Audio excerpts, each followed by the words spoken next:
আগুনে জ্বালিয়ে ছাই করে ফেলেছি। এই পাত্রের ভেতরে সেই ছাই আছে। তোমরা দয়া করে মুহাম্মদের কোনো কথা শুনবে না। আবু জাহেলের কথা শুনে সে লোকটি বলতে লাগলো, হে ওমর ইবনে হিশাম, তোমার এই ক্ষেত্রে লজ্জা হওয়া উচিত।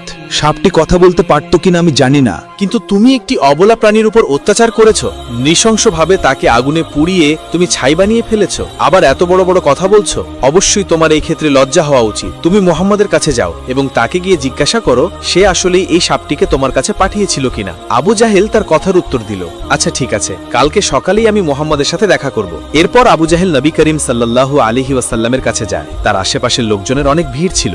সবাই দেখতে চাচ্ছে এই সাপটির ব্যাপারে মুহাম্মদ কি করতে চায়। মুহাম্মদ কি বাস্তবে আবু জাহেলের কাছে এই সাপটিকে পাঠিয়েছিল আবু জাহেল যেমনটি বলছিল, নাকি এর থেকে কোনো ভিন্ন কিছু ছিল।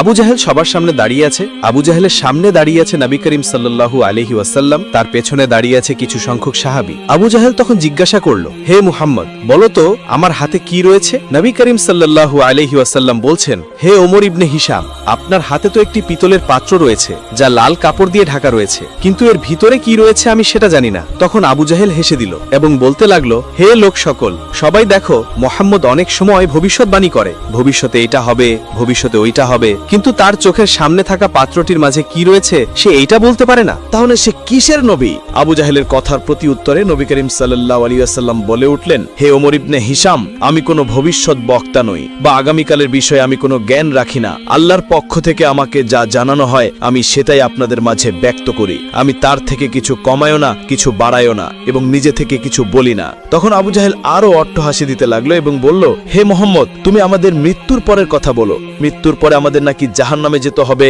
হাসর নাসর হবে। তাহলে এই পাত্রের ভিতরে কি আছে সেটি বলে দেখাও। তুমি যদি বলতে